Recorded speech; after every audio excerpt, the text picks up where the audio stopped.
मान लीजिए एक ऐसी कंपनी है जहां सुबह ऑफिस आकर हाजिरी लगाने के बाद आपको काम की कोई जल्दी नहीं होती, आपको बस आराम से बैठकर टाइम पास करना है, कुछ खाना पीना है या गेम खेलना है, कोई रोकने वाला नहीं है क्योंकि बॉस देर से आते हैं और जब वो आते हैं तो रिसेप्शन वाली कलीग नीचे के सीसीटीवी कैमरे पर नजर रखती है। जैसे ही बॉस की गाड़ी दिखती है वो तुरंत सबको बता देती है। बॉस के आने के बाद भी आपको बस कुछ ही मिनटों के लिए काम करने का नाटक करना पड़ता है। जैसे ही बॉस अपने केबिन में जाते हैं आप फिर से अपना टाइम पास शुरू कर सकते हैं। साथ ही कंपनी में मिलने वाली फ्री चाय और स्नैक्स के मजे ले सकते हैं। अगर आपको ऑफिस में बैठे बैठे बोरियत हो रही है तो आप अपने दोस्तों के साथ नीचे जाकर चाय नाश्ता करके टाइम पास कर सकते हैं। तो बधाई हो, आपने बिना कुछ किए पूरी सुबह की सैलरी कमा ली है। लेकिन हाँ, कंपनी का एक बहुत ही सख्त नियम है, शाम को छुट्टी के बाद किसी को भी ऑफिस में रुकने की इजाजत नहीं है। ये कंपनी ओवरटाइम के सख्त खिलाफ है। अगर आपकी तबियत खराब होती है तो बस एक मेडिकल सर्टिफिकेट दिखाओ और बॉस अपनी जेब से आपके इलाज का खर्चा उठाएंगे और आपको पेड लीव भी मिलेगी। तो क्या आप ऐसी कंपनी में काम करना चाहेंगे? ऐसे बॉस के लिए काम करना चाहेंगे? जवाब देने की जल्दी मत कीजिए, पहले इस फिल्म की पूरी कहानी सुन लीजिए। हेलो दोस्तों, मैं हूं डेविड। सच कहूं तो पिछले कुछ सालों में सस्पेंस से भरी भारतीय फिल्मों ने तहलका मचा रखा है। अंधाधुन, दृश्यम और महाराजा जैसी हर फिल्म ने अपने सस्पेंस से सबका दिमाग हिला दिया है। और आज हम जिस फिल्म की बात करने जा रहे हैं उसका नाम है गोलम, जो बिल्कुल इन्हीं फिल्मों की टक्कर की है। इसमें सस्पेंस कूट कूट कर भरा है। जिस बॉस को सारे कर्मचारी इतना प्यार करते थे उसकी वॉशरूम में रहस्यमयी तरीके से मौत हो जाती है। मौकाए वारदात बिल्कुल साफ है, वहाँ हाथापाई का कोई नामो निशान नहीं है। सब कुछ देखकर यही लगता है कि ये एक हादसा है। लेकिन जैसे जैसे इन्वेस्टिगेशन आगे बढ़ती है और एक के बाद एक राज खुलते हैं तो एक ऐसा खौफनाक सच सामने आता है जो सबके होश उड़ा देता है। और सबसे ज्यादा चौंकाने वाली बात तो ये है कि जब कातिल पकड़ा जाता है तो इस केस का पुलिस अफसर खुद उसे बचाने की कोशिश करता है। आखिर ये सब क्या है, आइए देखते हैं। कहानी की शुरुआत में कॉर्पोरेट मजदूरों की आम जिंदगी दिखाई जाती है। सुबह उठकर जल्दी जल्दी तैयार होना और कुछ लोग तो नाश्ता करने का टाइम न मिलने की वजह से रास्ते में ही कुछ स्नैक्स खाकर अपना काम चला लेते हैं। ऑफिस पहुंचने के बाद वो सबसे पहले अपनी अटेंडेंस लगाते हैं। लेकिन ये मत सोचिए कि वो इतनी सुबह ऑफिस काम करने के लिए आए हैं, बिल्कुल नहीं। एक पक्के कॉर्पोरेट मजदूर की तरह वो इस टाइम का पूरा इस्तेमाल टाइम पास करने में करते हैं, क्योंकि अभी तक बॉस नहीं आए हैं। इनमें से कुछ लोग गेम खेलते हैं, कुछ लोग खाते पीते और गपशप करते हैं और कुछ तो अभी तक रास्ते में ही होते हैं। देखते ही देखते टाइम बीत जाता है और बिना कुछ किए इन कुछ घंटों की सैलरी उनकी जेब में आ जाती है। इसके बाद बॉस के आने का टाइम हो जाता है। इसके लिए भी उन्होंने पहले से ही पूरी तैयारी की हुई है। रिसेप्शन पर काम करने वाली लड़की जैसे ही कैमरे में बॉस की गाड़ी को देखती है तो बस उसके एक इशारे पर सब लोग तुरंत काम करने की एक्टिंग शुरू कर देते हैं। बाहर से देखने पर लगता है कि सब बहुत बिजी है, लेकिन असल में वो बस कंप्यूटर की स्क्रीन को रिफ्रेश कर रहे होते हैं। इनका सीधा सा फंडा है कि बॉस नहीं है तो खुलकर टाइम पास करो और बॉस आ गए हैं तो छुप कर टाइम पास करो। बॉस ऑफिस आने के बाद एक चक्कर लगाते हैं, तभी उनकी नजर एक खाली सीट पर पड़ती है। पास बैठा कलीग तुरंत बताता है कि जो बंदा नहीं आया है उसने कल रात बहुत देर तक बिना एक्स्ट्रा पैसे के ओवरटाइम किया था, जिस वजह से आज उसे आने में देर हो गई। और ये लेट आने वाला इंसान वही हैंडसम लड़का है जो अभी अभी बाइक से आ रहा था। इससे साफ पता चलता है कि ऑफिस के सभी कर्मचारी आपस में एक दूसरे का कितना साथ देते हैं। इसके बाद रिसेप्शन वाली लड़की बॉस को आज के शेड्यूल के बारे में बताती है। तभी बॉस उस लेट आने वाले कर्मचारी के बारे में कहते हैं कि हमारी कंपनी में ओवरटाइम नाम की कोई चीज नहीं है। जो आपकी शिफ्ट का टाइम है उसी टाइम पर आइए और छुट्टी होने पर सीधे घर जाइए। अगर किसी के साथ डेट पर जाना है तो डेट पर जाइए। फिर बॉस बताते हैं कि अगले कुछ दिनों के लिए वो बिजनेस ट्रिप पर जा रहे हैं। अगर ऑफिस का कोई काम हो तो वो उन्हें ईमेल पर अपडेट कर दे। इसके बाद वो लड़की बाकी लोगों को उनके काम के बारे में बताती है, लेकिन इसके बावजूद कोई काम नहीं करता और कुछ लोग तो चाय नाश्ते के लिए बाहर चले जाते हैं। सच में ये कंपनी रिटायरमेंट के बाद काम करने के लिए एकदम परफेक्ट है। लेकिन ये बस तूफान के आने से पहले की शांति थी, क्योंकि अब कुछ बहुत बुरा होने वाला था। मीटिंग में सेक्रेटरी को अचानक एक फोन आता है। वो तुरंत बॉस को ढूंढने जाती है, लेकिन शीशे से देखती है कि बॉस केबिन में नहीं है। बाकी लोगों से उसे पता चलता है कि बॉस वॉशरूम गए हैं। काम बहुत जरूरी था, इसलिए बॉस के बाहर आने का इंतजार किए बिना सेक्रेटरी सीधे वॉशरूम का दरवाजा खटखटाने लगती है। साइलेंस। लेकिन पता नहीं बॉस को क्या हो गया था, अंदर से कोई आवाज नहीं आती है और दरवाजा भी अंदर से लॉक था। ये देखकर सेक्रेटरी घबरा जाती है कि कहीं बॉस के साथ अंदर कुछ अनहोनी तो नहीं हो गई। अगर बॉस को कुछ हो गया तो हमारी सैलरी कौन देगा? इसलिए वो बाकी लोगों से मास्टर की मंगवाती है ताकि दरवाजा खोला जा सके। दरवाजा खुलते ही सबके होश उड़ जाते हैं। बॉस खून से लथपथ जमीन पर पड़े थे। कुछ लोग बॉस को अस्पताल ले जाने की सोचते हैं, लेकिन जब सेक्रेटरी आगे बढ़कर चेक करती है तो पता चलता है कि बॉस की मौत हो चुकी है। अब यहाँ से कहानी सीरियस हो जाती है, इसलिए मजाक छोड़कर हम इन्वेस्टिगेशन पर फोकस करते हैं। आप लोग भी अंदाजा लगाइए कि कातिल कौन हो सकता है। और हाँ, जिन्होंने फिल्म देखी है वो स्पॉइलर मत देना। इसके बाद पुलिस और फॉरेंसिक टीम वहां पहुंच जाती है। इस केस की जिम्मेदारी इस हटे कटे पुलिस अफसर संदीप को मिलती है। तभी उसके फोन की घंटी बजती है। ये उसके सीनियर का फोन था जो संदीप को हिदायत देता है कि इस केस को पूरी गंभीरता से ले और सच का पता लगाकर ही दम ले, क्योंकि मरने वाला इंसान मिनिस्टर का बहुत अच्छा दोस्त था। फॉरेंसिक टीम डेड बॉडी की शुरुआती जांच करती है। बॉस के चेहरे की मांसपेशियां अकड़ गई थी, जिससे पता चलता है कि मौत करीब 1 घंटे पहले हुई है। सिर पर एक गहरी चोट के अलावा शरीर पर कहीं और कोई चोट का निशान नहीं था। इसके अलावा बॉस की पैंट पर कॉफी के दाग थे और ड्रॉर में रखी दवाइयों से पता चलता है कि उन्हें क्रॉनिक ऑब्स्ट्रक्टिव पल्मोनरी डिजीज यानी फेफड़ों की बीमारी थी। आसान भाषा में बताओ तो जब कोई इंसान बहुत ज्यादा स्मोकिंग करता है या धूल मिट्टी में रहता है तो फेफड़ों की नसें ब्लॉक हो जाती है, जिससे सांस लेने में बहुत दिक्कत होती है। इन सारी बातों को जोड़कर फॉरेंसिक टीम एक थ्योरी बनाती है। ऐसा लगता है कि बॉस की पैंट पर कॉफी गिर गई थी, जिसे साफ करने के लिए वो वॉशरूम गए होंगे। तभी अचानक उन्हें सांस लेने में दिक्कत होने लगी और उनका बैलेंस बिगड़ गया। वो जमीन पर गिर पड़े, जिससे उनके सिर के पिछले हिस्से पर गंभीर चोट आई और उनकी मौत हो गई। इसलिए हो सकता है कि ये कोई कत्ल नहीं बल्कि एक हादसा हो। हालांकि ये थ्योरी बिल्कुल सही लग रही थी, लेकिन इस केस में अभी भी कई सवाल बाकी थे। पहला सवाल ये था कि वॉशरूम का फर्श बिल्कुल सूखा था, तो वहां फिसलने का कोई चांस ही नहीं है और अभी तक डेड बॉडी की पूरी तरह से जांच भी नहीं हुई थी, इसलिए हम यकीन से नहीं कह सकते कि मौत सिर की चोट से ही हुई है। इसके अलावा अगर कोई वॉशरूम में कपड़े साफ करने जाता है तो उसे दरवाजा अंदर से लॉक करने की क्या जरूरत है? साथ ही वॉशरूम के अंदर से एक मुड़ा हुआ कागज का टुकड़ा भी मिलता है। इन सब बातों से तो यही लगता है कि ये कोई साधारण हादसा नहीं है। इसके बाद पुलिस डेड बॉडी को पोस्टमार्टम के लिए भेज देती है। संदीप ऑफिस के सभी कर्मचारियों को एक जगह इकट्ठा करता है और उनसे कहता है कि जब तक इस केस की सच्चाई सामने नहीं आ जाती कोई भी ऑफिस से बाहर नहीं जाएगा। अगर किसी को वॉशरूम भी जाना है तो पहले उसे बताकर जाना होगा। इसके बाद संदीप मौकाए वारदात की कोने कोने की अच्छे से तलाशी लेना शुरू करता है। वो देखता है कि वॉशरूम के अंदर दरवाजे के हैंडल पर खरोंच के 2 गहरे निशान थे। ऐसा लग रहा था कि ये किसी इंसान ने किया है। हो सकता है कि बॉस वॉशरूम में फंस गए हों और दरवाजे का लॉक खराब होने की वजह से उन्होंने बाहर निकलने के लिए हैंडल को जोर से खींचा हो। संदीप तुरंत एक चाबी बनाने वाले को बुलाता है ताकि वो चेक कर सके कि लॉक में कोई खराबी तो नहीं है, लेकिन चाबी वाला अच्छे से चेक करने के बाद बताता है कि लॉक बिल्कुल ठीक काम कर रहा है। अब ये बात पूरी तरह से साफ हो चुकी थी कि ये कोई हादसा नहीं है। इसके बाद वो लोग सीसीटीवी फुटेज चेक करते हैं जिसमें बिल्कुल वैसा ही दिख रहा था जैसा उन्हें लगा था। बॉस अपने केबिन से निकलकर वॉशरूम में अपनी पैंट पर गिरे कॉफी के दाग साफ करने गए थे। अब संदीप का दिमाग बुरी तरह चकरा रहा था कि बॉस ने वॉशरूम का दरवाजा अंदर से लॉक क्यों किया और अगर लॉक कर भी लिया था तो हैंडल पर खरोंच के निशान बताते हैं कि उन्होंने बाहर निकलने की कोशिश की थी, लेकिन फिर दरवाजा क्यों नहीं खुला? इस बात पर पास खड़ा एक जूनियर अफसर कहता है कि इसमें कोई बड़ी बात नहीं है क्योंकि उसे भी वॉशरूम में दरवाजा लॉक करने की आदत है। फिर वो अपनी एक थ्योरी बताता है कि जब बॉस वॉशरूम गए और दरवाजा बंद करके कपड़े साफ करने लगे तभी उन्हें सांस लेने में दिक्कत होने लगी और वो गिर पड़े। इस बीच उन्होंने उठकर दरवाजा खोलने की कोशिश जरूर की होगी, लेकिन तबीयत अचानक ज्यादा खराब होने की वजह से वो ऐसा नहीं कर पाए और किसी को मदद के लिए नहीं बुला सके। जूनियर अफसर की इस थ्योरी को संदीप तुरंत खारिज कर देता है क्योंकि उसने पहले ही वॉशरूम के फर्श को अच्छे से चेक किया था। वहां किसी के घिसटने के कोई निशान नहीं थे। इसका मतलब है कि गिरने के बाद बॉस अपनी जगह से हिले ही नहीं। तभी एक पुलिस वाला याद दिलाता है कि जब बॉस वॉशरूम में थे तो उसी दौरान 3 महिला कर्मचारी भी वॉशरूम के आसपास मौजूद थी, लेकिन संदीप उनसे पहले ही पूछताछ कर चुका था कि वो सिर्फ वॉशरूम के पास लगे वाटर कूलर से पानी पीने गई थी और इतने कम समय में वो कुछ और कर भी नहीं सकती थी। केस की इन्वेस्टिगेशन फिर से उलझ जाती है। अब संदीप मरने वाले की फैमिली बैकग्राउंड और उसकी पर्सनल लाइफ के बारे में असिस्टेंट से पता चला कि बॉस जिसका नाम जॉन था उसने 2 बार शादी की थी,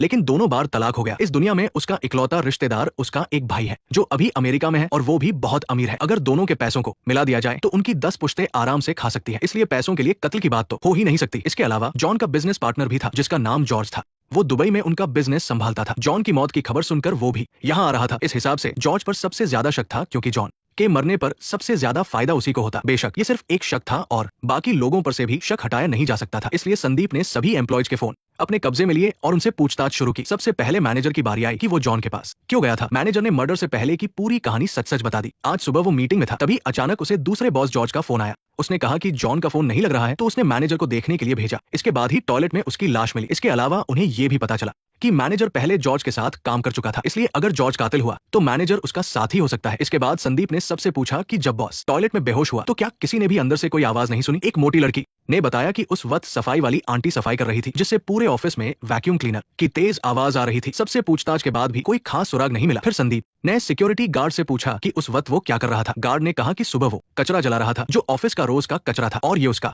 रोज का काम था। इसके अलावा उसने चाबियों से टॉयलेट का दरवाजा खोलने में मदद की थी क्योंकि ऑफिस की सभी एक्स्ट्रा चाबियां उसी के पास रहती है। आखिरकार संदीप जॉन के ऑफिस में वापस आया और एम्प्लॉय से अकेले में पूछताछ की। पता चला कि जॉन बहुत ही अच्छा बॉस था। अगर कोई बीमार पड़ता था तो वो अपनी जेब से उसके इलाज का खर्चा देता था और पेड लीव भी देता था। इसके अलावा जॉन ऑफिस में फ्री चाय और बिस्कुट भी रखता था ताकि काम के दौरान कोई भूखा ना रहे। एम्प्लॉयज इसके लिए उसके बहुत आभारी थे। आजकल के जमाने में अच्छी नौकरी से ज्यादा अच्छा बॉस मिलना मुश्किल है। बेशक सिर्फ उनकी बातों से उनका शक दूर नहीं हो सकता था। जब सबकी पर्सनल चीजें चेक की गई तो आखिरकार कुछ जरूरी सुराग मिल गए। करली बालों वाली लड़की के बैग से नींद की गोलियों की एक बोतल मिली। आपको बता दें कि बिना डॉक्टर के प्रिस्क्रिप्शन के नींद की गोलियां खरीदना नामुमकिन है। संदीप ने लड़की से पूछा कि दवा कहाँ से ली तो वो बोली कि वो भूल गई है, बस इतना याद है कि पिछले हफ्ते ली थी। अरे मैडम, आपको नींद नहीं आती? याददाश्त तो ठीक है। संदीप ने उससे ज्यादा पूछताछ नहीं की और सीधा अपने साथियों को दवा का पता लगाने को कहा। आगे चेकिंग के दौरान एक आदमी के हाथ पर खरोंच मिली। उसने बताया कि आज सुबह टेबल की कील से उसे खरोंच लग गई थी। चेक करने पर उसकी बात बिल्कुल सच निकली। तभी अचानक एक पुलिस वाले ने देखा कि भीड़ में एक आदमी बहुत अजीब बर्ताव कर रहा था, जैसे कुछ छिपा रहा हो। ये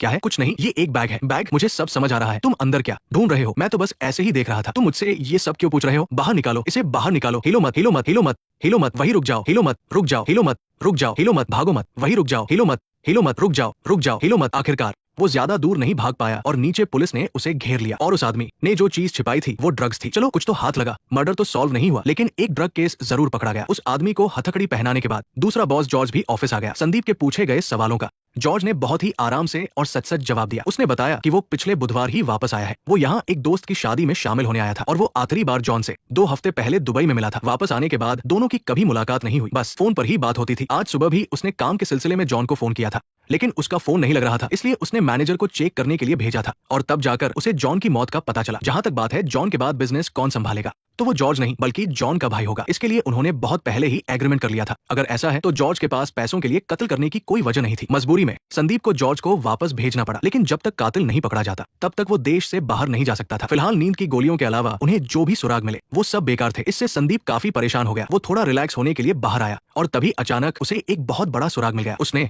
देखा कि सामने खड़ी कार पर लॉलीपॉप जैसा कोई डिजाइन बना था। ये डिजाइन उसके लिए नया नहीं था, क्योंकि उसकी खुद की कार पर भी बिल्कुल वैसा ही डिजाइन बना था। ये तब हुआ था जब वो एक न्यूरोलॉजिस्ट से मिलने गया था और डॉक्टर की बेटी ने खरोंच मार दी थी। और जैसे ही संदीप को इस बात पर शक हुआ, तभी उसके साथी का फोन आया। उसने बताया कि उस नींद की गोली और उसे लिखने वाले डॉक्टर का पता चल गया है। अब इसे इत्तेफाक ही कहेंगे कि वो डॉक्टर वही न्यूरोलॉजिस्ट था जिससे संदीप मिलने गया था। अब ये केस और भी मजेदार हो गया था। इसके बाद संदीप ऑफिस वापस गया और पूछा कि बाहर खड़ी काली कार किसकी है। वो कार एक गंजे आदमी की थी। संदीप ने चालाकी से पूछा कि कार पर वो खरोंच कैसे लगी, तो उस आदमी ने झूठ बोल दिया कि उसके बेटे ने मजाक में किया है। संदीप ने उसी वक्त उसका झूठ नहीं पकड़ा, बल्कि उसका फोन लेकर चेक करने लगा। जब उसने फोन की नेविगेशन हिस्ट्री खोली तो पता चला कि वो सच में उसी न्यूरोलॉजिस्ट के पास गया था। संदीप अभी सोच ही रहा था कि कहानी में एक नया मोड़ आ गया। उसका साथी अचानक एक फोन लेकर अंदर आया और बोला कि संदीप ने गलत फोन उठा लिया है। उसके हाथ में जो फोन था वो असल में उस गंजे आदमी का था, क्योंकि उस आदमी और एक लड़की का फोन बिल्कुल एक जैसा था। संदीप हैरान रह गया। उसने जल्दी से उस आदमी का फोन खोला तो उसमें भी वही नेविगेशन हिस्ट्री थी। इस पर संदीप को एक बहुत बड़ा शक हुआ। उसने अपने साथी से सबके फोन लाने और चेक करने को कहा और जैसा उसने सोचा था उन सबके फोन में उस डॉक्टर के पास जाने की हिस्ट्री थी। इससे साफ हो गया कि दाल में कुछ काला है। संदीप ने उन लोगों से कुछ नहीं पूछा, क्योंकि पूछने पर भी वो सब झूठ ही बोलते, इसलिए वो सीधा डॉक्टर के घर जाने के लिए निकला ताकि वहां से पूरा सच बाहर निकाल सके। यहाँ मैं आपको इस डॉक्टर के बारे में थोड़ा बता देता हूँ। वो एक बहुत ही सीनियर न्यूरोलॉजिस्ट है और अजीब बीमारियों का पता लगाने में माहिर है। उसकी पत्नी भी एक बहुत ही बेहतरीन फिजिशियन है। कुल मिलाकर पति पत्नी दोनों एक ही अस्पताल में काम करते हैं। अपने पुराने दोस्त को घर आया देखकर डॉक्टर ने बहुत ही गर्मजोशी से उसका स्वागत किया, लेकिन संदीप ने बिना कोई घुमा फिराकर बात किए सीधा पूछ लिया कि क्या उसका वेट कंपनी के एम्प्लॉयड से कोई कनेक्शन है। जैसे ही संदीप ने ये सवाल पूछा, डॉक्टर के हाथ से किताब छूटकर जमीन पर गिर गई। इससे साफ पता चल रहा था कि उसके मन में कुछ तो डर है, लेकिन डॉक्टर ने इस बात से साफ इनकार कर दिया और कहा कि उसने तो वेड कंपनी का नाम तक नहीं सुना है। जब डॉक्टर सच बोलने को तैयार नहीं हुआ तो संदीप को इस केस के बारे में बताना पड़ा। उसने उन दर्जन भर एम्प्लॉयज की नेविगेशन हिस्ट्री भी उसे दिखा दी। अब बस उनका आईडी कार्ड दिखाना ही बाकी रह गया था, लेकिन डॉक्टर का मुंह तो जैसे सिल गया था। वो फिर भी अनजान बनने का नाटक करता रहा। संदीप भी इससे काफी परेशान हो गया। अपनी दोस्ती की खातिर संदीप ने उसे समझाया कि अगर इस केस का सच तुमसे जुड़ा हुआ मिला तो मैं कसम खाता हूँ कि सबसे पहले तुम्ही को गिरफ्तार करूंगा। इस बात ने डॉक्टर को पूरी तरह डरा दिया। आखिरकार ये उसके करियर और फ्यूचर का सवाल था। उसने जल्दी से संदीप को रोका और बोला, तुम जो जानना चाहते हो मैं सब बताऊंगा, यहाँ तक कि अपनी तिजोरी का पासवर्ड भी बता दूंगा। असल में ये डॉक्टर सिर्फ वेड कंपनी को ही नहीं जानता था, बल्कि इस कंपनी के पीछे छिपे काले सच को भी जानता था। इस पूरी कहानी की शुरुआत 1 साल पहले से होती है। उस वक्त मीरा नाम की एक औरत मेरी पत्नी से मिलने आई थी। ये औरत कोई और नहीं बल्कि रिसेप्शन पर बैठने वाली चबी लड़की थी। वो और उसका पति काफी समय से एक बच्चा चाहते थे, लेकिन किसी वजह से वो प्रेग्नेंट नहीं हो पा रही थी। बाद में मेरी पत्नी के लंबे इलाज के बाद वो आखिरकार प्रेग्नेंट हो गई, लेकिन कुछ ही समय बाद उनके साथ एक बड़ा हादसा हो गया। बच्चा पेट में ही मर गया था। इस बात से मेरी पत्नी को उसके लिए बहुत बुरा लगा, लेकिन साथ ही उसे शक भी हुआ। वो एक बहुत ही सीधी सादी लड़की है और वो कोई ऐसा नशा या दवा नहीं ले सकती जिससे उसके शरीर को नुकसान पहुंचे। इसके पीछे की असली वजह जानने के लिए उसने ये बात अपने पति को बताई। वो चाहती थी कि मैं उसका चेकअप करूं। इसके बाद मैंने उसके खून का टेस्ट किया। टेस्ट की जो रिपोर्ट सामने आई उसे देखकर हम दोनों हैरान रह गए। उसके खून में कोई बाहरी केमिकल मिला हुआ था। अब वो केमिकल असल में क्या था ये अभी पता नहीं चल पाया था। उस वक्त सबसे जरूरी था उसका जल्द से जल्द इलाज करना, और इसी इलाज के दौरान 2 जवान लड़के मुझसे मिलने आए। उन्होंने बताया कि उन्हें आजकल नींद नहीं आती और बहुत तेज सिर दर्द रहता है। पूछने पर पता चला कि वो दोनों भी वेड कंपनी में ही काम करते हैं। इसके बाद मैंने उनके भी खून की जांच की। उनके खून में भी मोटी लड़की के खून जैसा ही कोई बाहरी केमिकल मिला हुआ था। शुरू में डॉक्टर को लगा कि शायद ये सिगरेट या शराब पीने की वजह से है, लेकिन उन दोनों ने तुरंत मना कर दिया। फिर उन तीनों में बस एक ही चीज कॉमन थी कि वे सब एक ही ऑफिस में काम करते थे। अगर ऐसा है तो बाकी लोगों में भी ऐसे ही लक्षण होने चाहिए। इसके बाद उन दोनों ने थोड़ा सोचा तो लगा कि हाँ सच में ऐसा है, लेकिन उनके लक्षण थोड़े अलग थे। किसी के बहुत बाल झड़ रहे थे, किसी की आंखों की रोशनी कम हो रही थी, तो किसी के नाखून टूट रहे थे। पूरी बात जानने के बाद डॉक्टर ने उन दोनों से कहा कि जिनमें भी ये लक्षण है उन सबको यहाँ ले आओ। जब वे सब आए तो डॉक्टर भी हैरान रह गया। वहाँ पूरे दर्जन भर मरीज थे और सबके चेहरे की रंगत उड़ी हुई थी। उनकी असली हालत तो उन दोनों लड़कों के बताने से भी ज्यादा खराब थी। जैसा सोचा था उन सबके खून में भी एक तरह का म्यूटेशन था। ये एक ऐसा केमिकल मिक्सचर था जो शरीर को बदल सकता है। उन्होंने इसे अनजाने में ही खाया या पिया होगा। इसके लिए डॉक्टर ने पूछताछ शुरू की। उसने सबसे पूछा कि ऑफिस में काम चोरी करने के अलावा और कौन कौन से काम हैं जो तुम सब रोज करते हो। तब उन्हें ऑफिस में मिलने वाले फ्री खाने और पानी की याद आई। टेस्ट करने के बाद आखिरकार जवाब मिल ही गया। पता चला कि उनके खून में मौजूद वो केमिकल उसी खाने और पानी से आया था। इसका मतलब था कि ऑफिस के वो सब लोग रोज मिलने वाली चाय और स्नैक्स के जरिए अनजाने में ही उस केमिकल को अपने शरीर में डाल रहे थे। इसके बाद ये जानने के लिए कि आखिर वो केमिकल क्या है, डॉक्टर ने एम्प्लॉयड से छुपकर जॉन के कंप्यूटर से कुछ फाइलें कॉपी करवाई और इन फाइलों में दवाओं से जुड़ी एक छिपी हुई फाइल भी थी। उसमें एक वायरस के बारे में पता चला जो इंसानों में म्यूटेशन करता है। इसे रेड वायरस भी कहा जाता है। ये वायरस एक बायोटेक कंपनी से आया था और इस कंपनी को बनाने वाला कोई और नहीं बल्कि जॉन और उसका सगा भाई था। यानी वेड कंपनी तो बस दुनिया को दिखाने के लिए एक नाटक थी। असली पैसा तो ये बायोटेक कंपनी कमाती थी। जहां तक बात है कि वो पैसा कैसे कमाते थे तो मैं आपको समझाता हूँ। सबसे पहले इस कंपनी ने दो चीजें बनाई।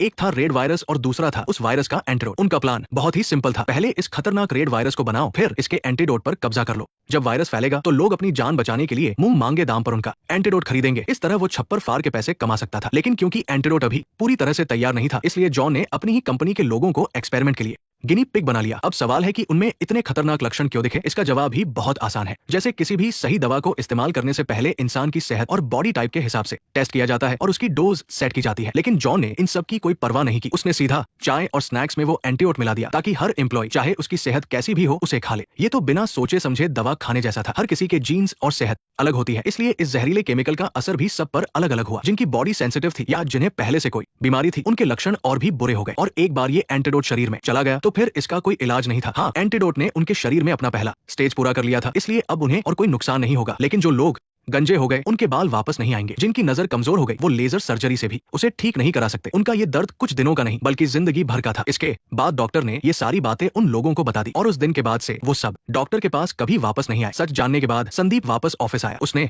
जब वहां के लोगों की ये बुरी हालत देखी तो उसका दिल पसीज गया। तभी एक पुलिस वाले ने आकर पूछा कि इन लोगों का क्या करना है, क्या इन्हें यही छोड़ दें या फिर सबको पुलिस स्टेशन ले चले। संदीप ने थोड़ी देर सोचा और एक फैसला किया। उसने तय किया कि वो सबको आजाद छोड़ देगा और उसने इस केस को भी एक एक्सीडेंटल डेथ यानी हादसे में हुई मौत बताकर बंद कर दिया। वापस जाने के बाद संदीप अभी भी सोच रहा था कि आखिर किस एम्प्लॉय ने जॉन का कत्ल किया होगा।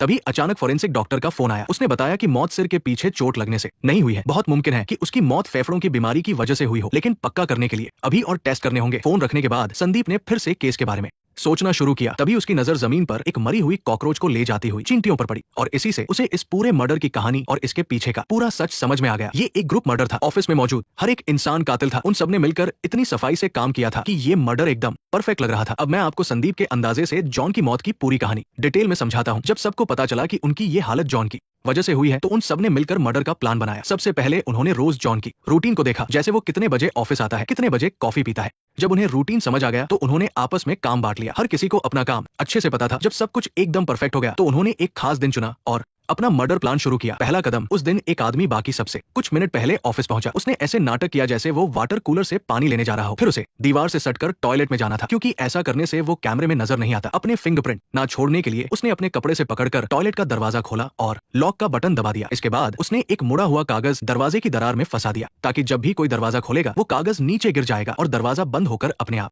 लॉक हो जाएगा। दूसरा कदम, जो आदमी कार से आता है वो अपनी कार कार्बन डाइऑक्साइड सिलेंडर के पास खड़ी करेगा। तीसरा कदम, जानबूझकर लेट आने वाला आदमी फोन पर बात करने का नाटक करते हुए कैमरे के ब्लाइंड स्पॉट में जाएगा। फिर वो उसी कार के सहारे चढ़कर कार्बन डाइऑक्साइड के रैक पर जाएगा और एक गुब्बारे को बीच से फाड़कर टॉयलेट के वेंट पाइप पर लगा देगा। इसके बाद वो रैक पर रखे पाइप का एक सिरा उस गुब्बारे के मुंह से जोड़ देगा। ध्यान रहे कि ये पाइप गार्ड ने पहले से ही वहां रखा हुआ था। ये सब करने के बाद वो फिर से फोन पर बात करने का नाटक करते हुए बाहर आएगा और नॉर्मल तरीके से काम पर लग जाएगा। चौथा कदम, सफाई वाली आंटी ऑफिस में जाकर बॉस के लिए कॉफी बनाएगी और इसी मौके का फायदा उठाकर वो चुपके से मशीन के नल में थोड़ा सा कागज फंसा देगी। इसी वजह से जॉन के ऊपर कॉफी गिरने वाली थी। उसी वक्त ऑफिस के बाहर 3 एम्प्लॉय सुबह का नाश्ता करने बाहर जाने का प्लान बनाएंगे। वो जानबूझकर कैमरे के नीचे बैठेंगे, लेकिन उनमें से एक की जगह कैमरे के ब्लाइंड स्पॉट में होगी, इसलिए वो आदमी इसी बात का फायदा उठाकर अपनी जगह से उठेगा और रैक के पास जाएगा। इस बीच बाकी 2 लोग उसकी खाली कुर्सी से ही बात करने का नाटक करेंगे ताकि कैमरे में ऐसा लगे कि वो अपनी सीट से उठा ही नहीं है। उस आदमी को बस इतना करना था कि वो उस पाइप का दूसरा सिरा कार्बन डाइऑक्साइड के सिलेंडर में लगा दे, जिससे कार्बन डाइऑक्साइड गैस टॉयलेट के वेंट से अंदर जा सके। अगर किसी चलते फिरते इंसान ने देख लिया तो इसके लिए भी उन्होंने पूरी तैयारी की थी। ऑफिस की चश्मे वाली लड़की जानबूझकर बहुत सारे कचरे के बैग फेंकेगी, जिन्हें सफाई वाली आंटी इकट्ठा करके नीचे ले जाएगी। फिर सिक्योरिटी गार्ड उस कचरे को जलाएगा, जिससे बहुत सारा धुआं होगा और ये धुआं उस पाइप के कनेक्शन को छुपा लेगा। पूरी तैयारी होने के बाद अब बस असली खेल शुरू होने का इंतजार था। जॉन रोज की तरह